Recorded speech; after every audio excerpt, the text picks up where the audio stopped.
long before the modern era of superhero games we have nowadays, where almost any developer could take a swing at adapting a comic book. There was a time long ago where all Marvel video games had to go through Activision, a publisher that I and most other people hate for many reasons, with one of which being the way that they use their Marvel license. At least that was the case until they lost the rights back in 2014. But there is a game from the Activision era that's often forgotten by most fans. Now, whether it be accidental or purposeful, that's for you to decide. The game in question is Silicon Knights X-Men Destiny. It was billed as an expansive RPG all about creating your own X-Man, with the biggest selling point being this faction meter, where you can toe the line between the Brotherhood of Evil and the X-Men. However, to nobody's fucking surprise, it ended up being a mediocre button-mashing mess with a useless dialogue system. Now this is where the fun begins.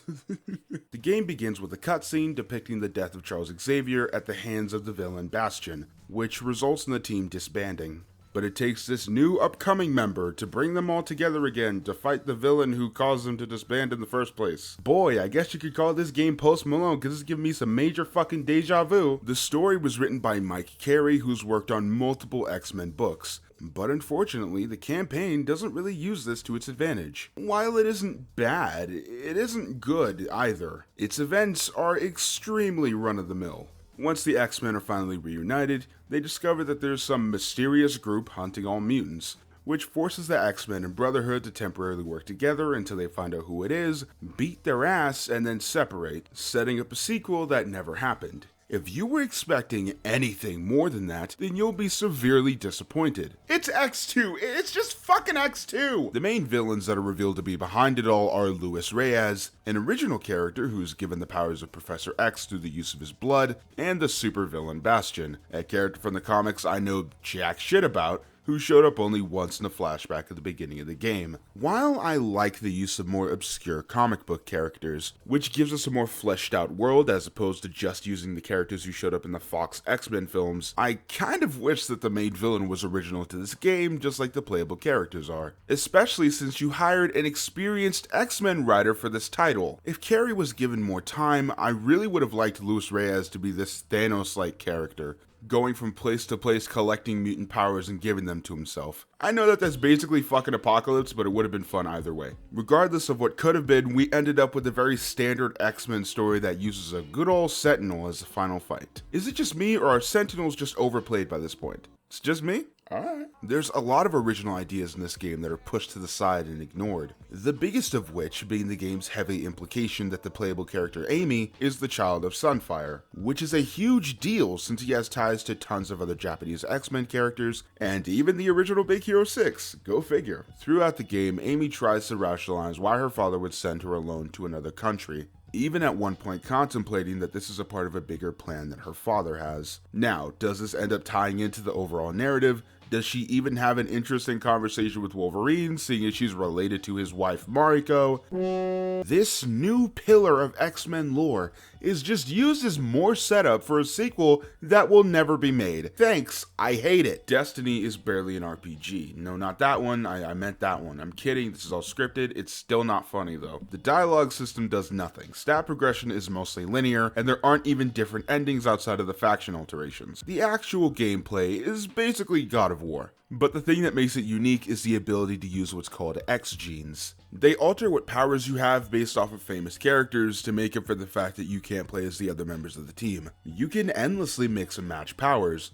like Wolverine's healing and Psylocke's ability to phase through people. She's the only character with X genes who doesn't show up in this game, which is a little weird. Not to mention that throughout specific points in the game, you have to choose between different powers, which offers more mixing and matching. This is easily the most fleshed out portion of the experience. The combat can still be a bit of a button masher, but it's no worse than any of its contemporaries. As a matter of fact, the ability to switch X genes at any point in the game is what keeps it fun. There's only about 10 boss battles in this 5 or so hour game. I say only because out of the 10 bosses that there are, only 3 of them have multiple stages, while the rest can be beat extremely quickly, like quicker than you in bed.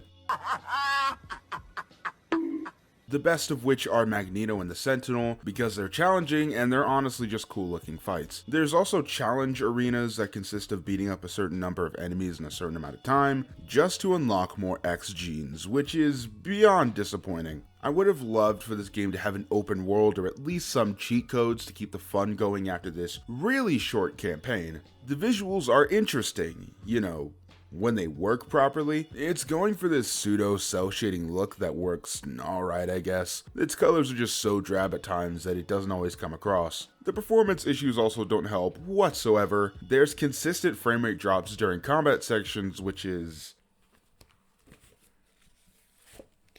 5 divided by 2 minus depression multiplied by insomnia. Oh, would you look at that? It's 100% of the fucking game. But hey, at least it's not the Wii release. X-Men Destiny on the Wii looks like it was made on a PS2 in the year 2000 on a computer made of 2 Ataris duct taped together. I hate this fucking thing. Don't get me wrong, I love the Wii. I really think that it can do a lot of great things when developers do their best to adapt to the hardware, and Silicon attempted to do that. I like that they did a hard cell shading look with thick borders and even brighter colors, but quite literally everything about this game is worse. The textures are shittier, the frame rate is even worse somehow, the cutscenes are just shitty motion comics, there's whole levels of this game that were just cut, leaving the story unfinished, and the talking scenes are, they're fucking... What the fuck am I looking at? I just want to scrub my eyes and forget that that even existed. Don't even get me fucking started on the controls. If your game is a multi-platform title, then there is no excuse whatsoever to not include traditional controls for the classic controller. It makes no fucking sense and just goes to show how little care Activision had for the Wii throughout its entire lifespan.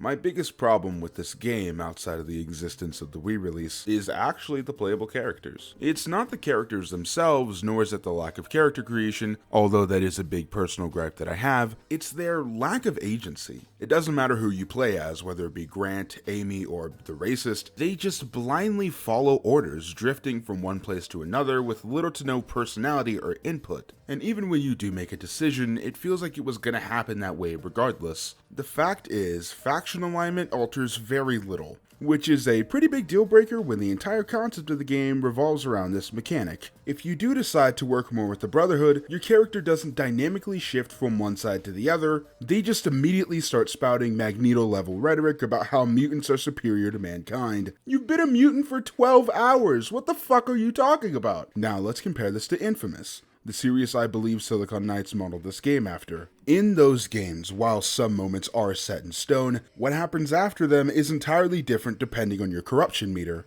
I don't want to spoil anything for those who have never touched the series, so let's just leave it at Infamous's different options and the resulting outcomes are the absolute peak of what a game like this should be. Let's just be completely honest, let me remove the veil of entertainment. If this wasn't an X-Men game, I probably wouldn't have made a video this long, or even make a video at all. But when we look into the behind the scenes issues is where everything about this game begins to make sense. X-Men Destiny was made under some less than stellar circumstances, to say the least. To keep it real brief, Dennis Dyack, the president of Silicon Knights, was running the studio into the fucking ground. After separating from Nintendo, Dyack's strategy with Silicon Knights was to pitch a game idea to publishers, get hired on a contract, then he'd take the money from said contracts and use it on other projects he actually wanted to do, until the publishers for the contracted work would get tired of SK and just terminate their agreement altogether. Somehow, in this fucky world we live in, he was able to pull this grift multiple times. Which brings us to X-Men Destiny. Silicon signed on to make an X-Men RPG,